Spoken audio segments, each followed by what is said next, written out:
The last few days, as Venezuelan strongman Nicolas Maduro was captured in a U.S. military operation and brought into a courtroom in New York, the news has been like an avalanche. This constant, overwhelming onslaught of breaking news filled with so many conflicting claims and lies. It's been impossible for any news audience, to piece through all this and figure out what's true. And you shouldn't have to. The news industry should do that for you. This coverage shows what's wrong with the media. First of all, for years, decades, big news organizations have lied about the term international law, leaving people in the dark about what countries are allowed to do and what the U.S. president is allowed to do. This is a central problem in America today. We, the people, cannot hold our leaders accountable if we don't know the rules they're accountable for following. And when the media gives us all these conflicting claims and lies, people, of course, just end up picking and choosing which ones they want to believe. So, of course, we're living in different bubbles, different realities. The debates going on right now over the legality of this military operation make up only part of the massive rock pile that we're facing as a nation.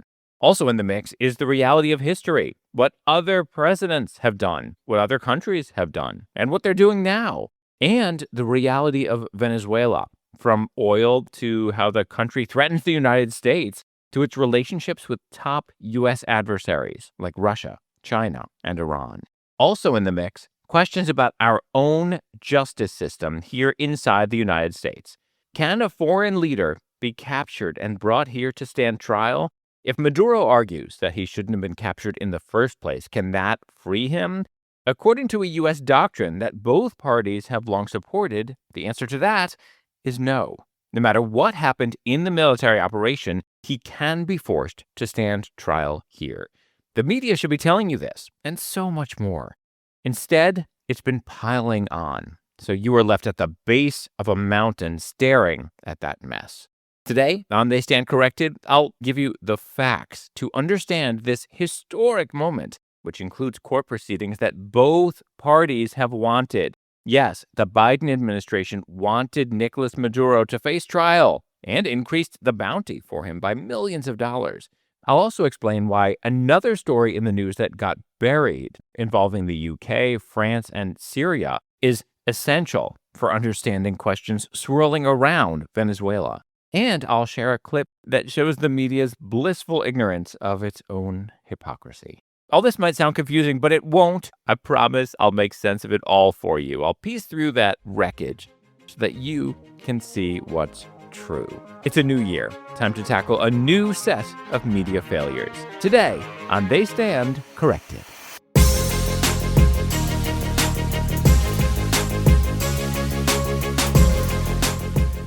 Hello and welcome. How is everyone? How was your new year, your holidays, all of it? I hope everyone's doing well. For those of you who are new, welcome. Hi, I'm Josh Lebs, and this is my podcast, They Stand Corrected, which fact checks the news. I spent 20 years inside mainstream media, mostly at NPR and CNN, became the lead on-air fact checker at CNN, but always saw the major problems in the media and how so much of what you're given in mainstream media is not accurate. That's not okay, especially now when lies fly faster than ever. We need trustworthy sources of truth. At the top of the show, I always try to share some comments from people who have been supporting in various ways. Today, I want to give a shout out to this person who took the time to rate and review the show on Apple Podcasts. Those ratings and reviews are so important because we live in a world controlled by algorithms. Every action there helps other people discover the show. And this person goes by EstraGG. It's the latest 5-star review. It says, Josh Lebs does an excellent job spreading the truth about big media. He is not afraid to call out Islamist terrorism and explain how it is promoted by the mainstream media. Best of all, he is nonpartisan. Thank you for saying that. And thanks to everybody who gives it ratings. When I took a look at this, it looked like it's all 5 stars, except one hater jumped in at some point to give it 1 star, which is whatever, fine. But thanks to the rest of you for helping drown that person out. And I appreciate this note. And it's really unfortunate that I stand out in the media by calling out something that just factually exists, Islamist terrorism. This person might have noticed that In a recent episode, I pointed out that in the entire year 2025, despite all these Islamist terrorist attacks around the world, the New York Times had zero headlines acknowledging the existence of Islamist terrorism. And same with the Associated Press. The only thing that came close was one headline in the AP that mentioned one specific attack. There was an accusation of Islamic terrorism. But aside from that, nothing. It's wild. The job of the news is to give you the truth, the whole truth, nothing but the truth. And that's just not happening. Along with this show comes a newsletter, and I encourage you to get it. It's free. You'll find the link in the show notes. It's at something called Substack. It's called They Stand Corrected. And if you want additional content, including hyperlinked transcripts and more, you can become a paid subscriber. It's also the best way to support this show. And more people have been doing that, including over the break. Thank you so much. We're still about 10% under where I needed to be to keep going. But hopefully with more of you doing so, we'll catch up. At the newsletter, you will see the Media Fail Awards. That's where you vote for the biggest media disasters of last year, 2025. Let's see who is currently in the lead. For biggest fail in favor of big lies on the right, the topic currently leading the way involves Russia and Ukraine. That is currently beating coverage of immigration and federal workforce cuts, even the economy. When it comes to biggest fail in favor of big lies on the left, currently in the lead is so-called genocide, the crazy and false claims of Israel carrying out genocide, which did not happen, is not happening. For biggest underreported story, currently in the lead is Islamists killing Christians, the slaughter of Christians around the world. And let's see, currently in the lead for worst news agency of the year, it's neck and neck between BBC and the New York Times. Anyway, in the newsletter, you can vote. There's also a short link, just mediaFailAwards.com. And you'll see the arguments in favor of voting for each to dishonor them. So get in those votes right away. All right, let's dig into this. Good night. Happy New Year. That is Venezuelan dictator Nicolas Maduro in what the White House called a perp walk with federal agents at the Drug Enforcement Administration, since Maduro is wanted on narco-terrorism charges. Notice that I did not call him the Venezuelan president. That right there is crucial, and it's something big media has been messing up. Here's NPR. President Trump made repeated threats over the course of months against Venezuela's president, Nicolas Maduro. Yet, when Trump finally gave an order to seize the Venezuelan leader, the U.S. military still enjoyed the element of surprise. Calling Maduro Venezuela's president is, in and of itself, misleading. Tons of news agencies have been doing that in their headlines and their updates, but it's not the right term for him. By all accounts, he did not win election to become Venezuela's president. Instead, he seized power. Lots of countries say this. The United States said it under the Biden administration and continues to say it now. This is a crucial distinction. As far as the U.S. and lots of other countries are concerned, he is not the country's legitimate leader. The opposition in Venezuela, which seems to be a big majority, calls him a usurper. The United States has had a bounty on him for years, first under Trump's previous term. Then the Biden administration increased it from $15 to $25 million for information leading to his arrest and or conviction. He has been wanted, and in that sense, under U.S. law, is a fugitive.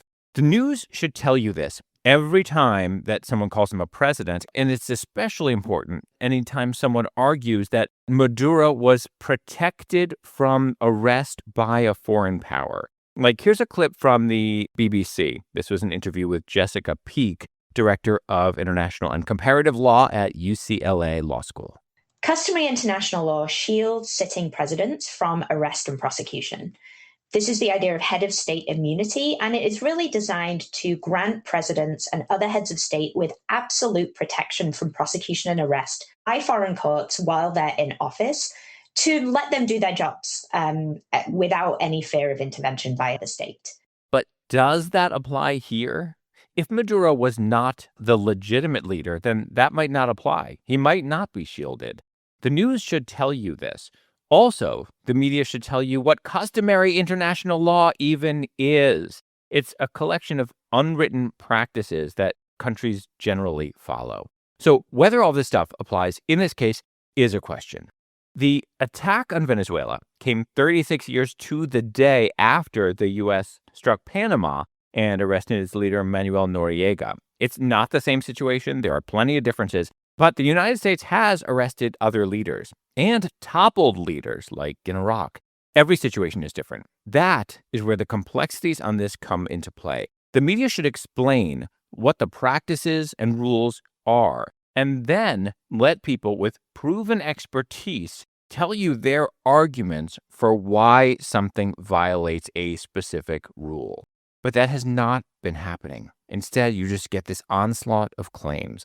And that's just the beginning of what's been going wrong here. It gets way worse. As soon as word of the military action broke, big news media started quoting critics as saying that Trump had violated the Constitution. Now, it is newsworthy when lawmakers, in this case mostly Democrats, say that. But the news should then follow it by telling you whether or not that's true, what we know and don't know, obviously. But instead, there were all these reports just saying, Senator so-and-so says it's illegal, and then the report just moved right on. I put a link to one of those reports in the newsletter. That was from CNN. Here is what the news should tell you. It's unclear which kinds of military actions do or do not require congressional approval. There is no solid answer to this. Here's something I shared with you after the United States struck Iran last year. The media was leaving out what other presidents had done and threatened to do. Here was President Obama in 2011 threatening to attack Syria. I always preserve the right and the responsibility to act on behalf of America's national security. I do not believe that I was required to take this to Congress, but I did not take this to Congress just because it's an empty exercise. I think it's important to have Congress's support on it. Shortly after Biden became president, he carried out a military attack in Syria. This was in 2021. Here's a report from NBC. President Joe Biden ordering airstrikes that targeted facilities the Pentagon says were used by Iranian-backed militant groups in eastern Syria, the first known military action of Biden's presidency. The Syrian Observatory for Human Rights reports 22 were killed in the airstrikes, though did not provide details about how it obtained the figure. Interesting to hear them emphasize the lack of knowledge about that figure while they report Hamas death toll claims as fact. Anyway, the media should tell you that there is no clarity around which military actions do or do not require congressional approval. It might ultimately take a Supreme Court case to establish any clarity on that for our country. And on top of that, the media has been bringing people in to say that this military action violated something else. And I know this is going to sound confusing, so I'm going to take it slowly. They are saying that this violated written international law, which is different from customary, and that by violating written international law, it also violated the Constitution that way. If you're like, huh? That's because the media has spent so long confusing people about the whole concept of international law. I'll explain that coming up. Plus, the reason Maduro can be forced to face trial no matter what he argues about the military operation that brought him here. And an unintentionally hilarious twist after a live interview. Allá en mi casa tengo un cuarto bueno y grande, baño, hamaca, cama y aire donde duermo con mi amor. Y también tengo otro pa' caer rendido cuando llego amanecido de alguna presentación.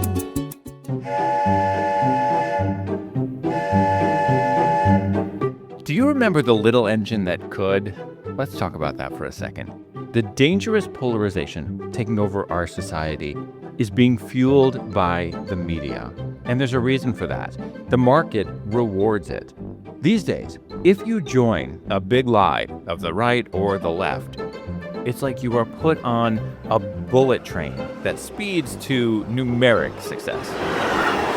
This show goes against the market, and so it is a much tougher, harder path to grow this show.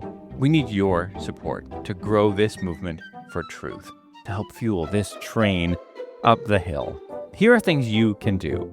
Yes, you can become a paid subscriber to the newsletter. That's helpful. Also, there are free things you can do. Rate and review this show on the platforms, wherever you're listening to it now. Everyone who does that makes a huge difference because that's how those algorithms work. Tell individuals about this show. Contact someone you know and say, I think you specifically would find this episode interesting, and here's why. You can also sponsor episodes and tell sponsors about the episodes. You can find out all this information in the show notes and at my website, joshlevs.com. Let's root for truth so our society can come together. And let's prove to the market that you don't have to join a big lie to succeed. With your help, we can get there. Thank you.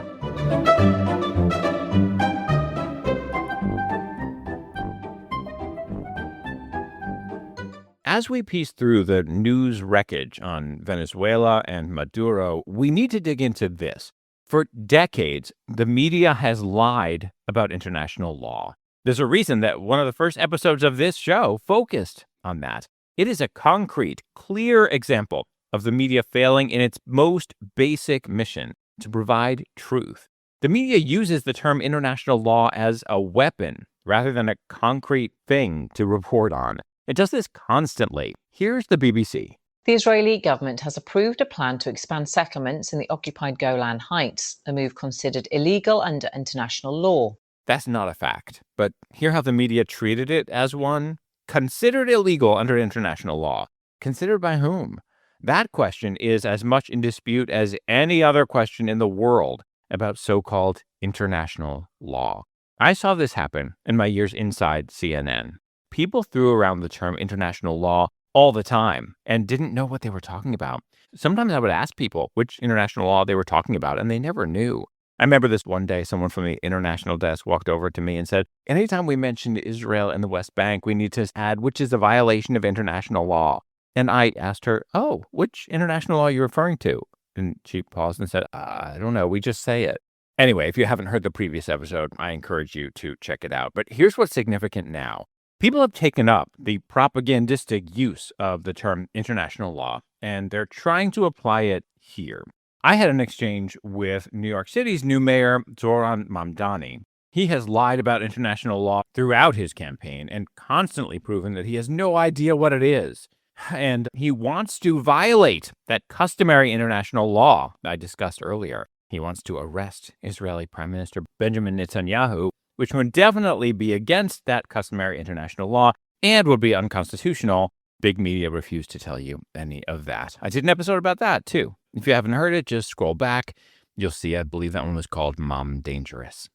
Anyway, after word broke of the Venezuela operation, Mamdani posted this on X. Quote, unilaterally attacking a sovereign nation is an act of war and a violation of federal and international law. I wrote him back saying, tell that to Hamas, whose funders you have said you love. And I included a link to proof that he has indeed said that and stood by it. So, long of the short here, the term international law is being used yet again, and the media still isn't telling you what that term even means. Here's a segment from CNN assessing the legality of what Trump has done. He acted in violation of the United Nations Charter. The treaties, like the UN Charter, are the supreme law of the United States, according to the Constitution. That means the president is compelled to comply with international law when he's acting abroad.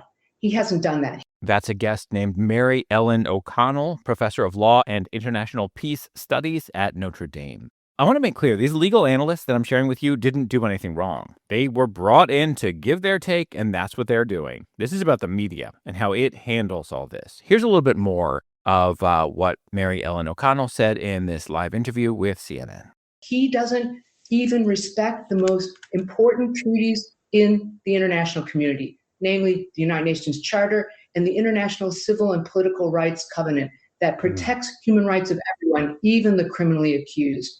That clip is so emblematic of what's been happening in the media. People are tossing around all these terms that the media itself doesn't understand, and the people interviewing them don't know what those things are. It's impossible to figure out what's true. We need a reset for how the media handles all of this. Facts exist. Laws exist. For example, there is text in the U.S. Constitution. The news agencies themselves should be telling us clearly what the laws are, but they aren't. So I will. First, under the Constitution, the U.S. president is required to uphold supreme law. And supreme law does include treaties that the United States is a part of.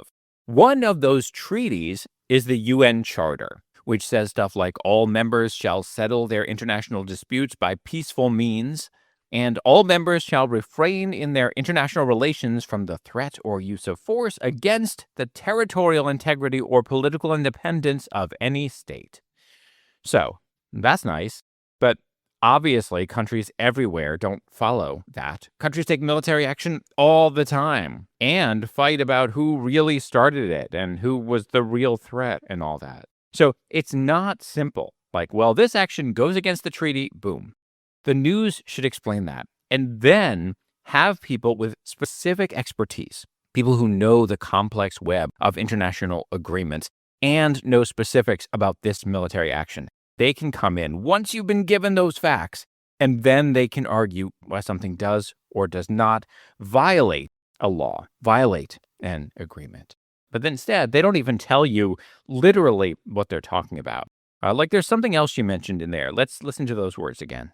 And the International Civil and Political Rights Covenant. CNN didn't tell you this, but that is a written covenant that most countries, including the United States, agreed to. So yes, that covenant would then be part of the supreme law of the land. It includes language against arbitrary arrest.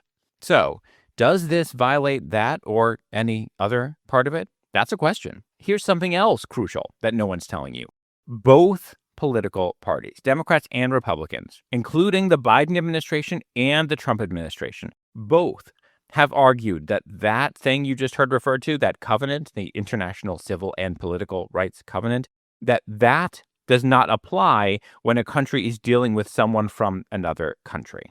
That has been a consistent argument in both parties. And if you want to see all this stuff, you can in the newsletter. I've got lots of links for you. Anyway, no matter what happened in that military action, Maduro can still be forced to stand trial in the United States, even if he argues that he shouldn't have been arrested in the first place.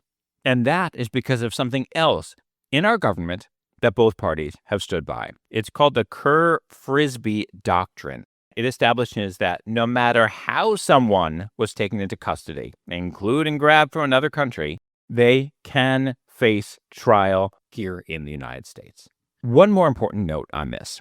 I have a Reuters report in front of me. Unreal. It quotes an official in Maduro's government back in Venezuela saying this is a colonial war and that the United States just wants to overtake Venezuela. Someone please create a hypocrisy alert for the news media. Yes, news agencies should report that this official said that. And there are legitimate concerns about what happens with Venezuela. Does the United States really run it for a while, as Trump is indicating? All that matters a lot. But when Maduro's government claims another country is being colonial and trying to overtake them, any legitimate news agency should tell you about this. El gobernante Nicolas Maduro anunció la creación por ley del Estado Guayana Esequiba, aumentando así. That is Telemundo reporting on how Maduro's government announced it was overtaking a big chunk of its neighbor, Guyana, and proclaiming a new Venezuelan state on 2/3 of Guyana's land, which just so happens to be rich with oil. That, by the way, would also constitute an occupation, which of course you never heard about because the media doesn't bother to tell you. There are serious concerns about this military operation, about what happens now, about the role of oil, all of it. There is room for opinion and analysis, but before you get that, you need the basic building blocks of the story. Facts plus context. Coming up, a clip from the BBC. It is hilarious in a tragicomic way.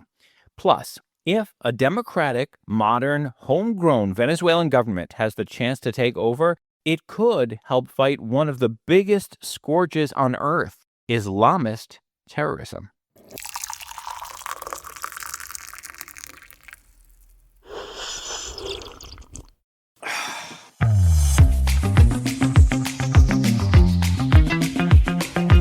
Do you drink coffee? I don't. but I do drink energy drinks. I know they're probably not great for me, but I started after a doctor I used to work with. We were both on air at CNN. I used to see him guzzling them. So I was like, it can't be that bad. Anyway, here's why I bring this up. I have been looking for the easiest possible way for listeners of this show to help support it without having to sign up for anything. So there is now a button you can click in the show notes or the newsletter called Buy Me a Coffee, except I changed it to energy drink. You could toss in $1 or, for a nice significant figure, $1.80 or $18, whatever you wish. Here's what I can promise you. Knowing that you are helping fuel this effort for truth-telling will give you more energy than a fancy, overpriced double shot, whatever, from a coffee place. And supporting this show is way, way cheaper. You don't even have to give an email to support in this way. It's just a click. It's buymeacoffee.com/JoshLebs. Give yourself that percolating sense of joy and help me keep pouring you bottomless cups of truth. And while you're there, if you want to, you can toss in a request for this show as well. I'm here to serve. Is that enough coffee puns for this break? Coffee break! Let's see, Googling coffee puns. Oh, these are awful. I love you a latte. You mocha me crazy. Oh, I can't espresso how appreciative I am. Okay, that one's all right. Don't worry, be frappy? That doesn't even rhyme unless you pronounce it wrong. buymeacoffee.com/JoshLebs. Thanks. In Mamdani's post about so-called international law, he also claimed that he was briefed on the U.S. military operation. Some media, of course, parroted that. I'm looking here at a Politico story saying Mamdani was briefed. But those of us who stopped to think and also know not to take him at his word, we saw that that made no sense. Why would he possibly have been briefed? He has since admitted that by briefed, he only meant that his staff told him about it. That's not a briefing. He heard about it just like the rest of us. So I guess by that metric, you can now say that you have been briefed in much greater detail about the legalities here because you've been listening to this show. So congrats on your briefing. There's one moment that summarizes especially well the mess that the media has been making around what's legal militarily. It's something that happened on the BBC. Earlier, I played you a clip of an expert they were speaking with. She was arguing that this whole U.S. operation was illegal. Here's a little more from her. She was saying that one thing that could have made it legal would be a UN Security Council resolution authorizing it. Obviously, we do not have that here. And then the second is if the Trump administration were acting in self-defense under Article 51 of the UN Charter. However, that right of self-defense really only emerges in response to an armed attack, and we have no armed attack here. She also mentions another article in the UN Charter, and the BBC, of course, does not tell you what any of those things say or are. So the BBC gives you this argument with all this unexplained stuff, and then the BBC ties up that interview and ends the show with this. Now, before we go, just one more developing story. The British Ministry of Defence has said its aircraft joined France in striking Syria on Saturday night. They said they targeted an underground weapons cache north of Palmyra that was used by the Islamic State group. Western powers have been conducting patrols to stop a resurgence of the Islamic State group, which has ruled parts of Syria until 2019. As you just heard from our expert, the U.S. attacking Venezuela at all is totes illegal. Oh, and by the way, on a separate note, the UK and France just attacked Syria again. Okay, gotta go by. Note that the BBC does not go into any questions about what's legal in that respect or why. The arguments that all these countries use for their military actions generally come down to the same principles, that the place they're attacking presents a danger and is endangering their citizens in various ways. There's also another reason that that clip is especially important. The UK and France are fighting against the Islamic State. Well, under Maduro and his cronies, Venezuela has become a cesspool for many of the world's worst actors, most corrupt, most murderous organizations, including narco-terrorist groups and Islamist terrorist groups. An attack on Maduro's regime is also an attack on a growing epicenter for Islamist terror. Iran has a footprint in Venezuela. Hezbollah operates there. That's the Islamist terrorist group that controls southern Lebanon, backed by Iran. Last year, the RAND Corporation ran a commentary saying it was time to designate Venezuela as a state sponsor of terrorism. That commentary was from Benjamin R. Young, who has taught at the U.S. Naval War College, and he specifically cited Iran's growing strength there. Also, other geopolitical foes of the United States and foes of democracy in general have been working to increase their footprint, including China and Russia. The fight for influence in South and Central America goes back decades. It was very active through the Cold War, and the battle for influence has never stopped. Whether or not this military action was okay, whether it sets a horrible precedent, whether it will lead to good or terrible things, all of that involves opinion and prediction. But opinions and predictions are useless without having the facts first, like what the applicable laws are and how they play out all over the world. That's what the media owes you, owes us all. As always, I would love to hear from you. Send me your questions, comments, whatever you're thinking about. If I got anything wrong, tell me. I would love to do segments called I Stand Corrected.